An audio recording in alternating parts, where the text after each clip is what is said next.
Great മീഡിയസിലേക്ക് സ്വാഗതം. ലോക ആളിപ്പടരുകയാണ്, തീയായി ആളിപ്പടരുന്നു. ലോകമെമ്പാടും അങ്ങനെ വരുമ്പോൾ ഹിന്ദിയിൽ അതിഗംഭീരമായിട്ട് സിനിമ കുതിക്കുന്നു. ഒപ്പം തമിഴ്, തെലുങ്ക്, കർണാടക, നോർത്ത് ഇന്ത്യ, കേരളം എല്ലായിടത്തും കത്തുകയാണ്. നമുക്ക് ഈ ഒരു വീഡിയോയിലൂടെ ഹിന്ദി, തമിഴ്, തെലുങ്ക്, കന്നഡ, നോർത്ത് ഇന്ത്യൻ കളക്ഷനും ഡീറ്റെയിലുകളുമായിട്ട് വരാം. നമ്മുടെ വീഡിയോസ് ഇതുവരെ സബ്സ്ക്രൈബ് ചെയ്തിട്ടില്ലെങ്കിൽ ഒന്ന് സബ്സ്ക്രൈബ് ചെയ്ത് തരണമെന്ന് അഭ്യർത്ഥിക്കുന്നു. നിങ്ങളുടെ കട്ട സപ്പോർട്ട് എത്രയും പെട്ടെന്ന് 60,000 സബ്സ്ക്രൈബേഴ്സിലേക്ക് എത്തിക്കുക എന്നുള്ള ആ ഒരു ടാർഗറ്റും. എന്തായാലും നമുക്ക് കാര്യങ്ങളിലേക്ക് കടന്നു വരാം. ലോകയ്ക്ക് നാളെ മുതൽ വീണ്ടും തിയേറ്ററുകൾ കൂട്ടുന്നു ഹിന്ദി മേഖലയിൽ എന്നുള്ളതാണ്. ഇപ്പോൾ ഇതുവരെ ഉള്ളതിൽ നമുക്ക് കാണാൻ കഴിയുന്നു 250 മുകളിലുള്ള ഷോസ് ഇതിനോടകം തന്നെ ഈ 2 മണിക്ക് വരെ ചാർട്ട് ചെയ്യപ്പെട്ടിരിക്കുന്നു എന്നുള്ളതാണ്. ഇനി നമുക്ക് ലോകയുടെ റെസ്റ്റ് ഓഫ് ഇന്ത്യയിലെ 10 ദിനത്തെ ലഭ്യമായ കളക്ഷൻ. ഒരുപാട് പേർ ചോദിച്ചിരുന്നു കർണാടകയിലെ കളക്ഷൻ. ശരിയാണ്, കർണാടകയിൽ തീ പോലെയാണ് സിനിമ പടരുന്നതെങ്കിലും ഇതുവരെ കളക്ഷൻ റിപ്പോർട്ടുകൾ ആകെ ഒരു ദിവസത്തെ മാത്രമായിരുന്നു കിട്ടിയത്. എന്തായാലും തമിഴ്നാട്ടിൽ സിനിമ 12.5 കോടിയിലേക്ക് എത്തുന്നു എന്നുള്ള ഒരു കാര്യമാണ്.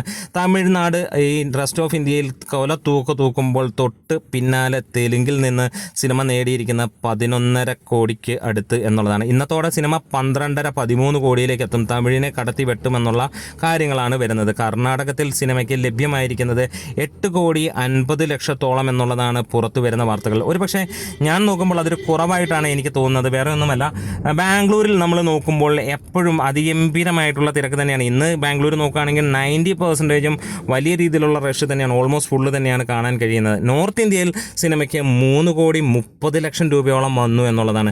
ഹിന്ദി വേർഷന് സിനിമയ്ക്ക് ആദ്യ ദിനം 19 ലക്ഷം രൂപയാണ് വന്നതെങ്കിൽ രണ്ടാം ദിവസം അത് 39 ലക്ഷം രൂപ. അങ്ങനെ 2 ദിവസം കൊണ്ട് നമുക്ക് സിനിമ 49-50 ലക്ഷം രൂപയ്ക്ക് അടുത്ത് വന്നു എന്ന് പറയുമ്പോൾ മൂന്നാം ദിവസവും സിനിമയ്ക്ക് വന്നത് 50 ലക്ഷത്തിനടുത്താണ്. അതായത് 3 ദിവസം കൊണ്ട് സിനിമ 98 ലക്ഷം രൂപ വന്നു എന്നുള്ളതാണ്. നാളെ മുതൽ തിയേറ്ററുകൾ കൂടുമ്പോൾ സിനിമ അതിൻ്റെയൊക്കെ മുകളിലേക്ക് കയറുമെന്നുള്ളതിന് യാതൊരു സംശയവുമില്ല. എന്താ, തമിഴ്നാട്ടിൽ മദ്രാസി എന്ന ചിത്രം വന്നപ്പോൾ സിനിമയുടെ ഷോ കൗണ്ടുകൾ നല്ല ലെവലിൽ വെട്ടിക്കുറച്ചു. പക്ഷേ കളക്ഷൻ്റെ കാര്യത്തിൽ കുറവൊന്നുമില്ല എന്നുള്ളതാണ്. എങ്ങനെയാണോ ഇന്നലെ അല്ലെങ്കിൽ ഈ സിനിമ റിലീസ് ചെയ്തപ്പോൾ ഉണ്ടായിരുന്ന അതേ രീതിയിൽ തന്നെ 1 കോടിക്ക് മുകളിലാണ് ഡെയിലി കളക്ഷൻ വരുന്നത്.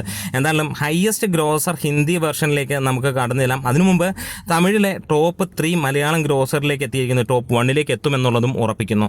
എന്താണ് ഹയസ്റ്റ് ഗ്രോസർ ഹിന്ദിയിലേക്ക് കിടക്കുകയാണെങ്കിൽ ഏതൊക്കെ സിനിമയെന്ന് നോക്കാം. മരക്കാർ 31 ലക്ഷം രൂപയായിരുന്നു ഹിന്ദിയിൽ നേടിയതെങ്കിൽ ഗോഡ് ലൈഫ്, അതായത് ആട് ജീവിതം 42 ലക്ഷം രൂപ നേടി.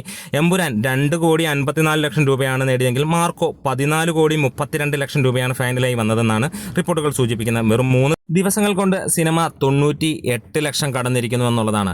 എന്താണേലും നമ്മൾ കാത്തിരിക്കുകയാണ് സിനിമ ഹിന്ദി ബെൽറ്റിൽ നിന്ന് 10 കോടിക്ക് മുകളിൽ നേടുമോ എന്നുള്ളത്. അത് തന്നെ നമ്മൾ ലക്ഷ്യം വെക്കുന്നു. ഇതിനോടകം തന്നെ കേരള ബോക്സ് ഓഫീസിൽ ഇന്ന് ഇതുവരെ 5 കോടിക്ക് മുകളിൽ സിനിമ നേടിയിരിക്കുന്നു. 5.5 കോടിക്ക് അടുത്തെത്തിയിരിക്കുന്നു എന്നുള്ള കാര്യങ്ങളാണ് നമുക്ക് കാണാൻ കഴിയുന്നത്. വേൾഡ് വൈഡായിട്ട് സിനിമ ഇന്ന് 190 കോടിയിലേക്ക് കയറുമെന്ന് വിചാരിക്കും. നമ്മുടെ വീഡിയോസ് ഇഷ്ടമെങ്കിൽ സപ്പോർട്ട് ചെയ്ത് തരണം. Great medias.